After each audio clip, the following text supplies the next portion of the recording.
Habíamos estado revisando cómo el libro de cielo en absoluto contradice a la revelación pública, todo lo que conocemos como Sagrada Escritura, a pesar de ser una revelación privada. Por eso ponemos en la balanza estos dos elementos que tenemos como fundamento de nuestra fe, de nuestra doctrina. Si bien es cierto que nuestra iglesia nos dice que la revelación pública está acabada, pero también nos dice el Catecismo de la Iglesia Católica muy enfáticamente que la revelación pública no está completamente explicitada. Por eso es que nosotros como católicos no basamos nuestra doctrina, nuestra fe, solamente en la Sagrada Escritura, sino que tenemos tres grandes pilares sobre los cuales se finca nuestra fe, que son, por un lado, la Sagrada Escritura, pero también tenemos la Sagrada Tradición, de lo que hablaremos el día de hoy. Y el tercer gran pilar es el Magisterio de la Iglesia.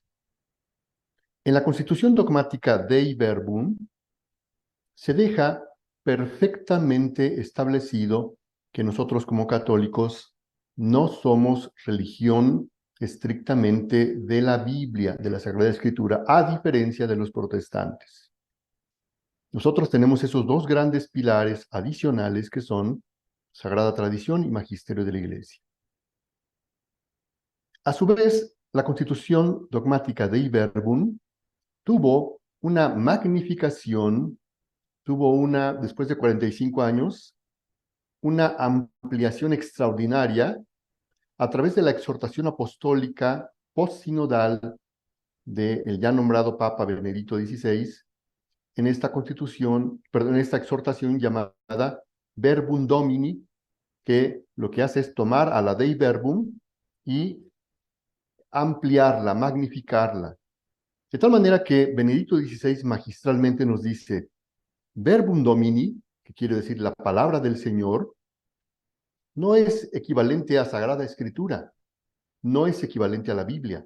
Todo lo contrario, la palabra del Señor alimenta a la Sagrada Escritura, de ella nace la Sagrada Escritura, pero también de ella nace la Sagrada Tradición, la teología y los dogmas de fe, la hermenéutica, la escatología, la liturgia misma, la vida eclesial y todos los ámbitos, no solamente de los católicos, sino de toda la humanidad. La catequesis, las vocaciones, la nueva evangelización, el compromiso en el mundo de los cristianos, las culturas e incluso el diálogo interreligioso. En pocas palabras nos dice Benedicto XVI, la palabra del Señor es vida de todos los ámbitos del ser humano. Y una pieza magistral que Benedicto XVI plasma en esta exhortación apostólica Verbum Domini es esto que él llama la analogía de la palabra.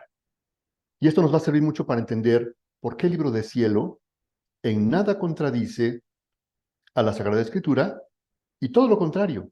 El libro de cielo viene a mostrarnos al verdadero logos, porque nosotros como cristianos le damos distintos usos a la expresión palabra de Dios.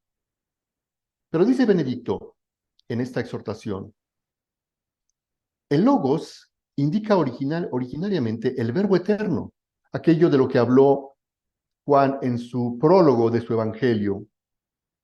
Pero esta misma palabra se hizo carne, consustancial a nosotros.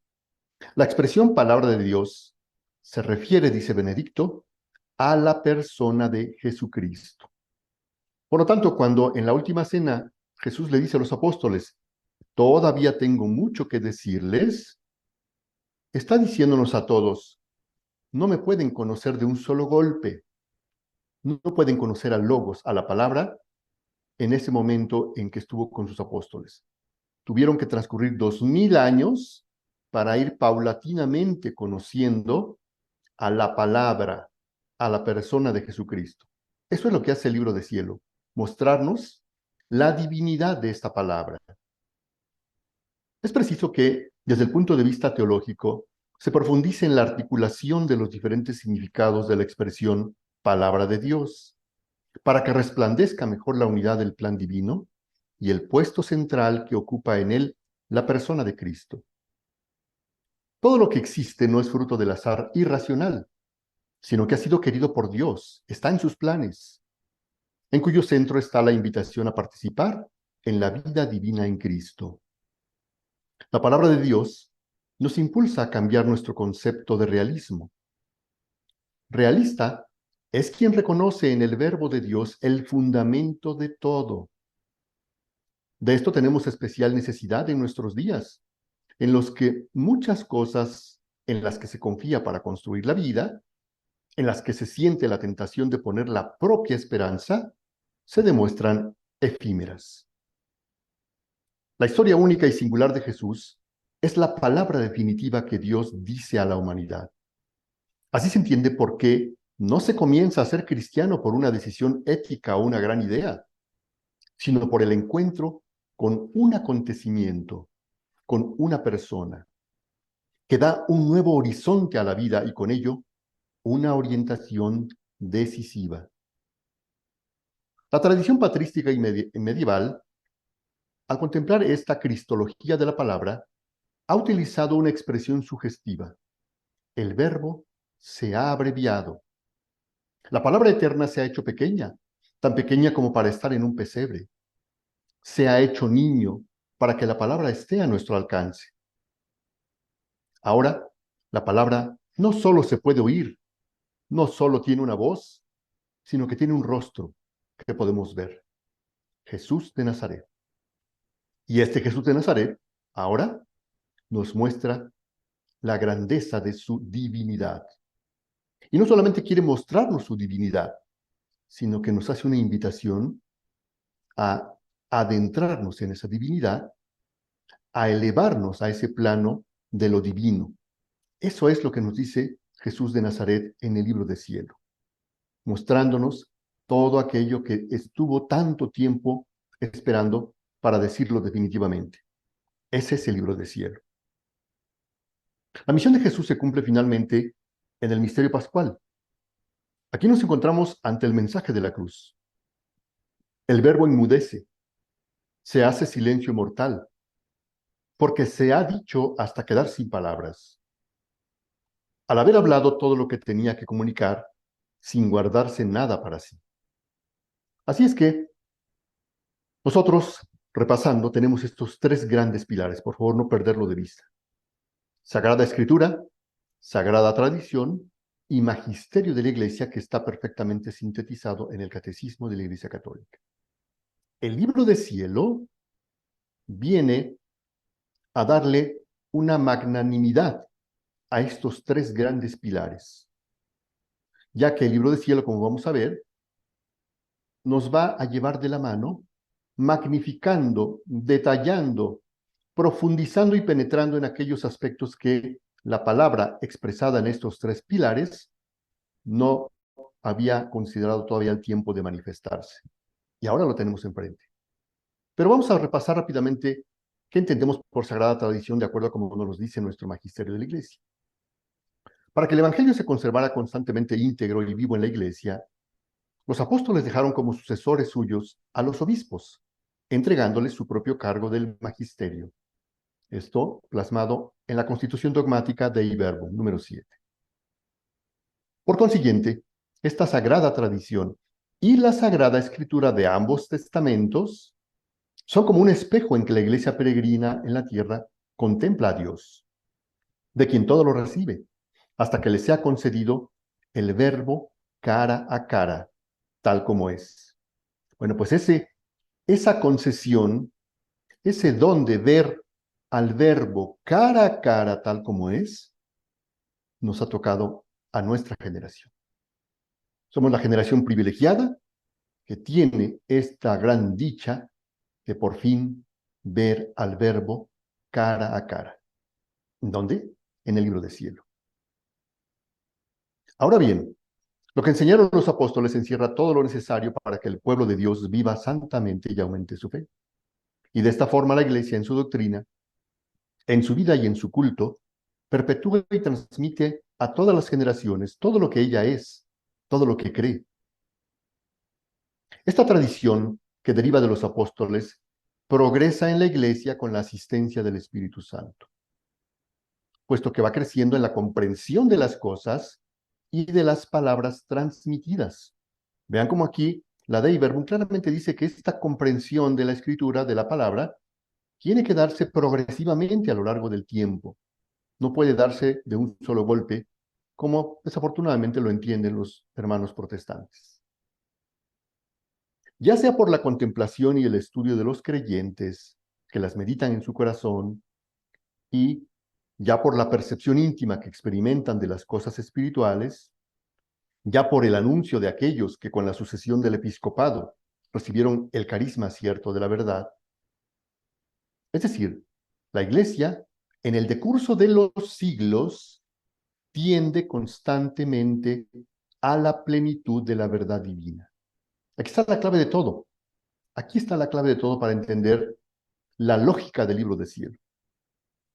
Estos 2000 años que llevamos de Iglesia Católica fueron precisamente para ir paulatinamente subiendo esos escalones hasta llegar a esta plenitud que se llama libro de cielo. Dice, hasta que en ella se cumplan las palabras de Dios. Las enseñanzas de los santos padres testifican la presencia viva de esta tradición, cuyos tesoros se comunican a la práctica y a la vida de la Iglesia creyente y orante. Por esta tradición, conoce la Iglesia el canon íntegro de los libros sagrados, y la misma Sagrada Escritura se va conociendo en ella más a fondo y se hace incesantemente operativa. Y de esta forma, Dios, que habló en otro tiempo, habla sin intermisión con la esposa de su amado Hijo. Esto es muy importante no perderlo de vista, porque mucha gente que de pronto se enfrenta, conoce el libro de cielo, dice, no, pero es que en la Escritura ya está todo dicho, ya no tiene que venir un nuevo evangelio. El libro de cielo no es un nuevo evangelio, es simplemente la continuación, la amplificación, pero sobre todo, ¿quiénes somos nosotros para decirle a Dios que deje de hablar, que por un momento se quede mudo, como es la forma como lo entienden, por ejemplo, los hebreos, los judíos de la actualidad? Para ellos en la Torá, Dios dijo todo y se convirtió en un Dios que dejó de hablar. Dios no puede dejar de hablar. Y aquí la Dei Verbum lo dice claramente. Habla sin intermisión con su iglesia. Y el Espíritu Santo, por quien la voz del Evangelio resuena viva en la iglesia y por ella en el mundo, va induciendo a los creyentes en la verdad entera y hace que la palabra de Cristo habite en ellos abundantemente. Así es que el Espíritu Santo es quien nos está guiando en este camino del conocimiento de estas verdades del libro del cielo. Así pues, la Sagrada Tradición y la Sagrada Escritura están íntimamente unidas y compenetradas, porque surgiendo ambas de la misma divina fuente, se funden en cierto modo y tienden a un mismo fin. Ya que la Sagrada Escritura es la palabra de Dios en cuanto se consigna por escrito bajo la inspiración del Espíritu Santo, y la Sagrada Tradición transmite íntegramente a los sucesores de los apóstoles la palabra de Dios, a ellos confiada por Cristo y por el Espíritu Santo. Por eso es que también la Dei Verbum va a hacer una distinción entre sagrada tradición oral y sagrada tradición escrita. Recordemos que en un inicio no había forma de tener una escritura tan a la mano como la tenemos en la actualidad. Ya desde el tiempo de nuestro Señor Jesucristo, cuando Él se encontraba en la tierra, ya había una gran tradición oral. Muchos de los escritos que se leían en las sinagogas, se sabía que a su vez habían sido transmitidos de generación en generación por esa llamada tradición oral. Y también cuando ya están los apóstoles difundiendo el Evangelio en todo el mundo, antes de que hubiera evangelios, antes de que San Pablo escribiera sus cartas, ¿cómo se difundió el cristianismo? De forma oral. Así es que no todo está por escrito, como dice el mismo catecismo de la Iglesia Católica. Y todo eso que no estaba por escrito, ahora lo tenemos enfrente y se llama Libro de Cielo. Dice, para que con la luz del Espíritu de la verdad la guarden fielmente, la expongan y la difundan con su predicación. De donde se sigue que la Iglesia no deriva solamente de la Sagrada Escritura su certeza acerca de todas las verdades reveladas. Este fragmento último del numeral número 9 de la Dei Verbum es el argumento básico para todos aquellos que nos dicen libro de cielo es algo muy distinto a la Sagrada Escritura. Cualquiera que nos diga eso, podemos decirle el numeral 9 de la Dei Verbum, que es nuestra constitución dogmática, nos dice que nuestra Iglesia Católica no toma su fe, su doctrina exclusivamente de la Sagrada Escritura. Dice, por eso se han de recibir y venerar ambas con un mismo espíritu de piedad, o sea, tanto la Sagrada Escritura como la Sagrada Tradición. La Sagrada Tradición, pues, y la Sagrada Escritura constituyen un solo depósito sagrado de la palabra de Dios confiado a la Iglesia. ¿Y qué decir, por ejemplo, de todo lo que conocemos como la vida de los místicos, que forma parte de esta sagrada tradición? Así que ahora podemos leer a una Santa Teresa de Ávila, a una Santa Catalina de Siena, ambas doctoras de la Iglesia, con la misma actitud espiritual y mental con que leemos a San Agustín o a Santo Tomás de Aquino. Ninguna de las dos fue universitaria, ni mucho menos eran consideradas personas cultas, pero ambas pudieron decir lo mismo que San Pablo, que su evangelio lo recibió no de mano de hombres, sino por revelación de Jesucristo, en la carta a los Gálatas. Este doctorado de dos místicas eminentes nos permite entender mejor lo que el Vaticano II quería expresar cuando en el número 8 de la Constitución Dei Verbum dijo que la Iglesia no se limita a predicar lo que oyó desde el principio, sino que predica también lo que ella misma es, lo que llega a conocer por el estudio y la contemplación de los cristianos, por su experiencia vital. Las experiencias de los místicos son experiencias de la Iglesia misma, que no las tiene ciertamente como experiencia colectiva, pero sí como experiencia vital. Por los escritos de los místicos, habla la Iglesia como de cosa suya. Las dos leyes fundamentales de la adaptación y del progreso, evidentes en el proceso histórico de la revelación divina a los profetas y demás escritores inspirados, se encuentran también proporcionalmente en las revelaciones privadas. Dios toma en cuenta la psicología del sujeto. Él nos ha hablado de diversas maneras, como dice la carta a los Hebreos. Dios no se comunicó de la misma manera a Isaías y a Amós, a Ángela de Foligno, a Teresa de Ávila, a Isabel de Diñón o a Conchita Cabrera, mexicana recientemente beatificada, que es un caso único en la historia de las fundaciones religiosas, pues siendo laica, inspiró y promovió 5 institutos denominados las Obras de la Cruz. Un texto muy expresivo del diario de Conchita Cabrera nos muestra la flexibilidad de adaptación de la pedagogía divina cuando Jesús le decía: también el modo de comunicárteme lleva en sí el tinte de la unidad. Porque en Dios uno, así son las cosas, simplificadas en todas sus partes. Por ejemplo, yo, de un golpe, me reflejo en el espejo de cristal de tu alma. Ahí quedaron aquellos rayos divinos que tú, al sentirte herida de ellos, vas viendo, contemplando y entendiendo. Tú, luego, con el concurso de tu entendimiento, les das forma, con las palabras que yo mismo, sin tú advertirlo, vas adecuando con más o menos propiedad. Pero en el golpe de luz primero te dejé la sustancia, la esencia, la fotografía de la cosa comunicada, y tú la calcas en tu alma, a las facultades intelectuales, y de ahí al papel.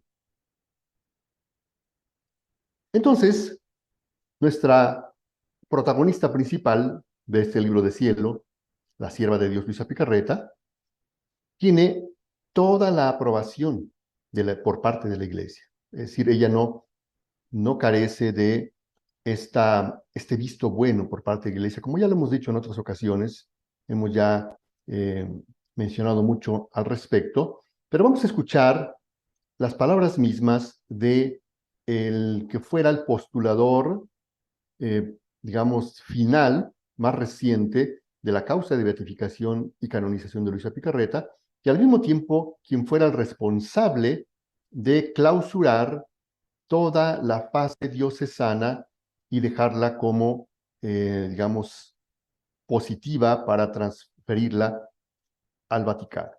Escuchemos esta magnífica entrevista que le hacen y con esto vamos a tener una idea más clara. Come risuona nel suo cuore di pastore il futuro di questa realtà che crescendo in questi anni ormai dilaga in tutto il mondo? Ecco, personalmente mi sento molto responsabile. C'è una continua, proprio insistente richiesta circa gli iscritti, perché quanti hanno avuto tra le mani gli iscritti che erano già recensiti e avevano ricevuto il nulla osta, diciamo, dell'autorità, ma anche quelli che hanno in mano fotocopie degli scritti degli altri volumi dei diari, ecco, tutti affermano di trovare beneficio spirituale. Tutti mi dicono che la conoscenza di Luisa ha determinato nella propria vita addirittura una conversione. Per cui dinanzi a queste situazioni, a queste testimonianze, avverto l'urgenza proprio di offrire nella responsabilità che ha questa diocesi l'edizione tipica degli scritti. Personalmente rimango convinto che se noi sposiamo la causa della spiritualità di Luisa, ecco, il Signore si servirà di noi per far trionfare quella luce che ha donato a questa creatura e che questa creatura ha saputo trasmettere attraverso strumenti che ora appaiono a noi rozzi o imprecisi, ma che se vengono purificati, se vengono letti alla luce proprio di Dio, possono produrre una santità adatta al nostro tempo, perché la santità per il nostro tempo ha bisogno di essere veramente rilanciata nella totalità e nella pienezza. Ecco, se non tendiamo al misticismo, noi non ne usciremo dal positivismo, dal relativismo. Abbiamo bisogno veramente di essere decisi nella radicalità evangelica.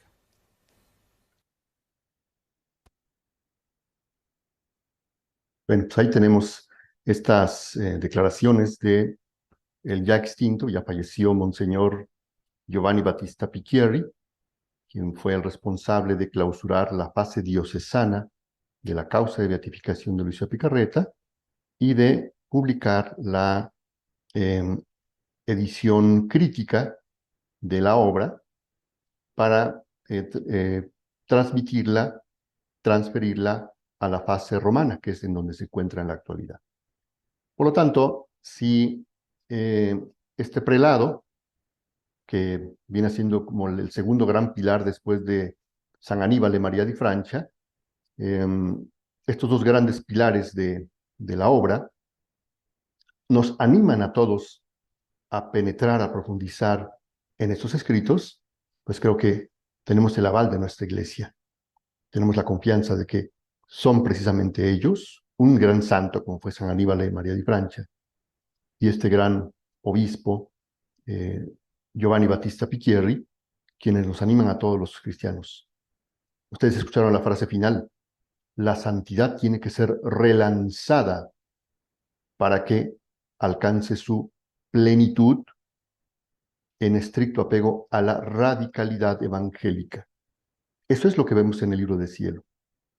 Esa radicalidad evangélica de la que hablaba también Benedicto XVI, porque en la actualidad estamos sufriendo un adormecimiento de nuestra fe como católicos, y por eso no podía venir en mejor momento el libro de Cielo para despertarnos y lanzarnos decididamente a esa santidad a la que nos llama Jesús.